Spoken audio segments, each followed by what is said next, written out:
Hello again. Some of those who are extremely keen on the preservation of European culture, particularly in the west and north of the continent, have an interest in runes.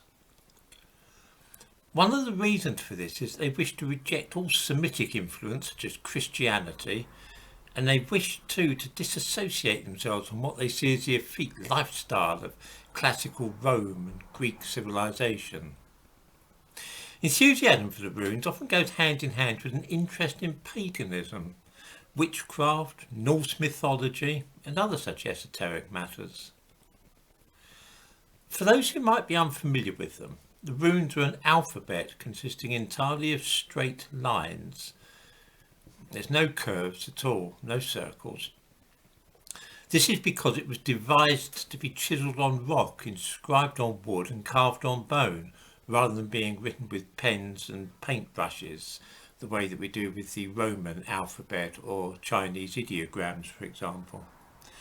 People didn't write letters to each other using the runes. It was not a demotic script at all, but generally speaking, a monumental one.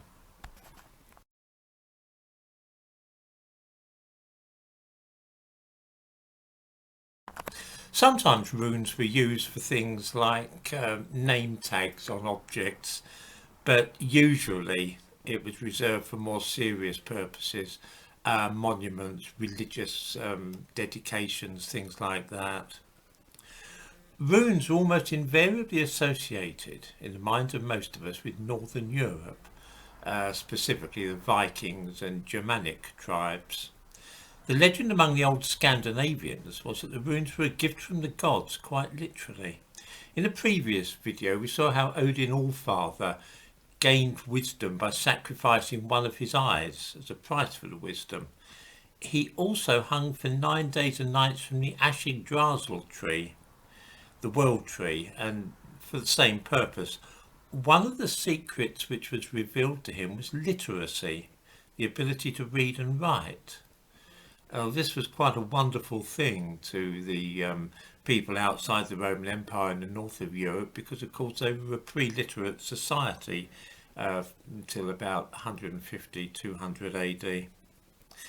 The medium by which Odin and his human followers began writing was runes.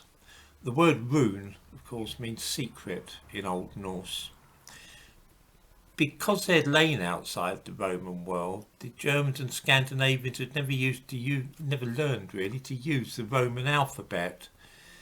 And so when they did pick up the habit, they used not the Roman alphabet, but a new system called Thorn, after the order of the first few letters. We call our series of letters, the sequence in which we preserve them, the alphabet, because it's based on the Greek, and of course the Greek alphabet begins alpha, beta, gamma, delta. So we say alphabet, short for alpha, beta. Falark was the first 6 letters of the runic alphabet, so that's what it's known as.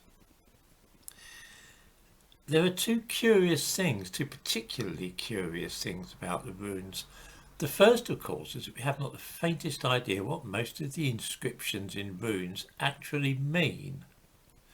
It was for this reason that Raymond Page, who was perhaps the greatest expert on runes of the 20th century, he lectured on Norse languages at Cambridge University, propounded what he suggested humorously, and this is a conscious reference to the laws of thermodynamics.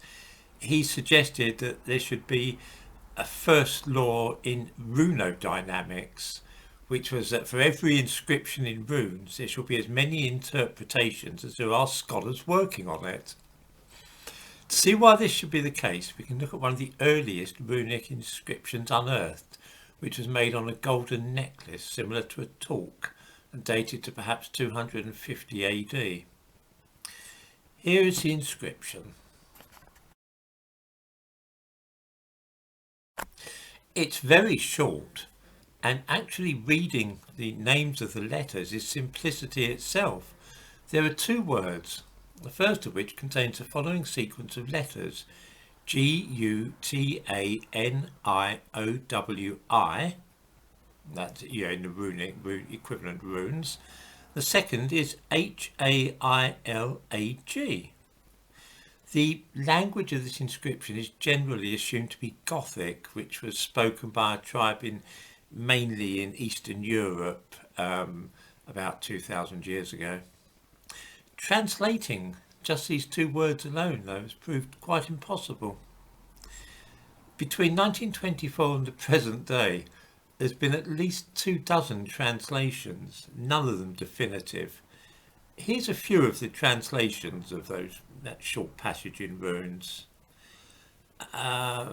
Dedicated to the temple of the Goths, sacred to the Jove of the Goths, sacred and inviolable inheritance of the Goths, dedicated to the Gothic mothers, Gothic sacrosanct, good year of the Goths, to Ingwin of the Goths.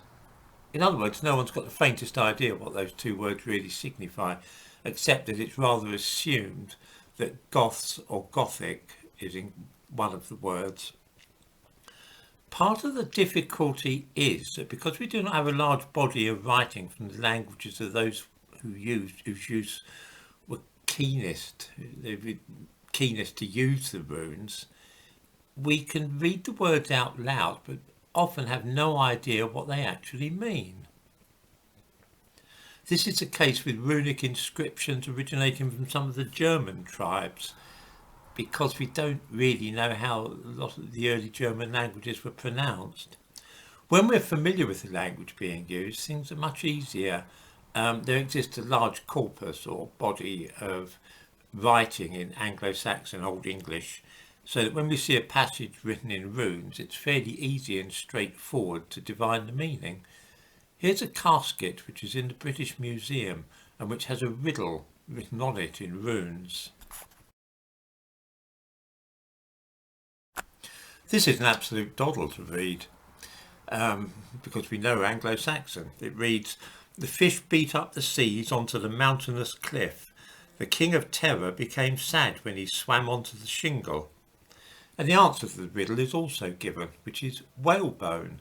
The casket was carved from the bone of a whale which beached itself on an English shore. We come now to a very curious point, which is that although the runes are thought by many people even today to be associated with Northern Europe, and in particular the Scandinavian countries, they actually had their origin much further south and east. The golden talk, called the Ring of Pietrasa, the inscription on which we looked at earlier, was dug up not in Sweden, Norway, it wasn't even found further south in Germany. It actually came from Romania, where some of the earliest examples of runes are to be found. The reason is very simple. The runes didn't begin in the Norse countries or Germany. They began life in Italy, where the Roman alphabet was invented, and like the Roman alphabet, they're based on the Greek letters.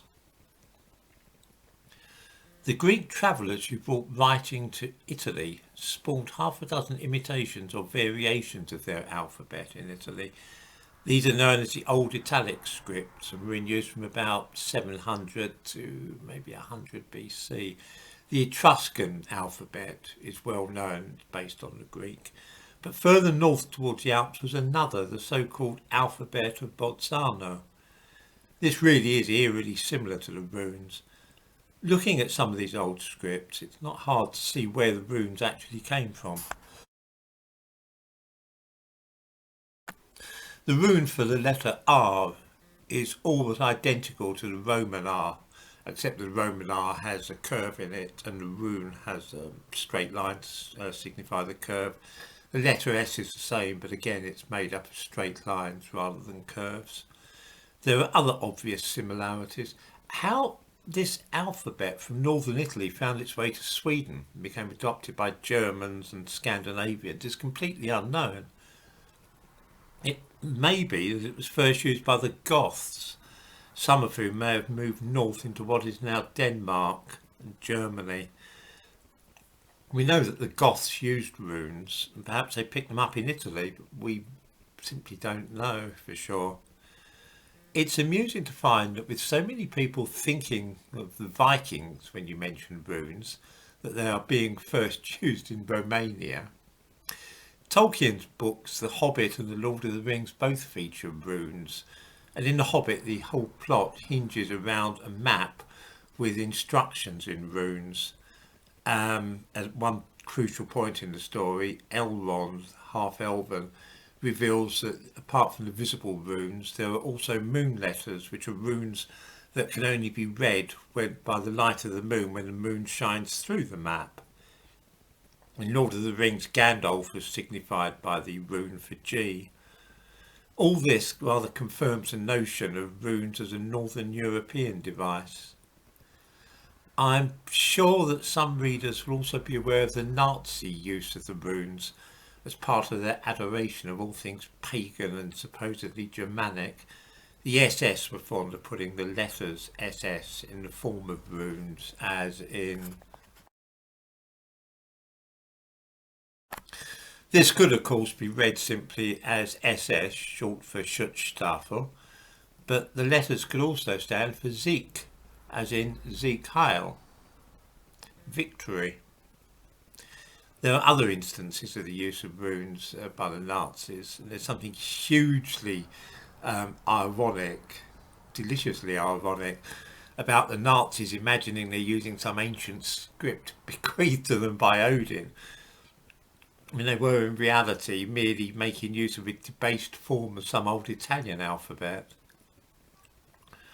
I must finish by mentioning something which a lot of people will probably know, but is still an interesting snippet of information, which is the origin of the custom of spelling the word "the" with a Y, as in ye old tea-shop or ye old curiosity shop and so on. This has its roots in the use of runes to write Old English, to write Anglo-Saxon.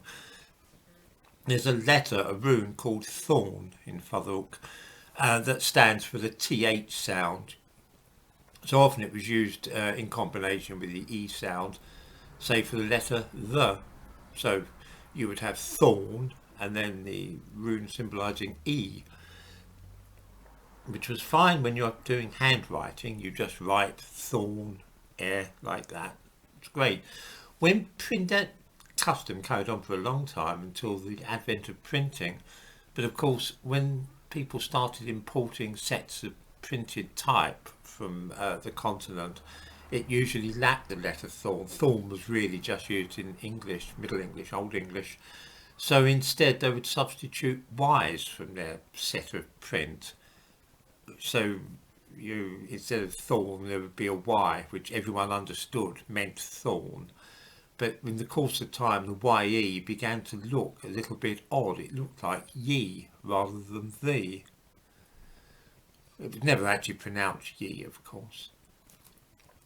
Anyway, I thought that this might be an interesting topic, since a lot of people watching this are keen on things to do with the heritage of Europe. The rune for the letter R is almost identical to the Roman R, except the Roman R has a curve in it and the rune has straight lines signify the curve. The letter S is the same, but again it's made up of straight lines rather than curves. There are other obvious similarities.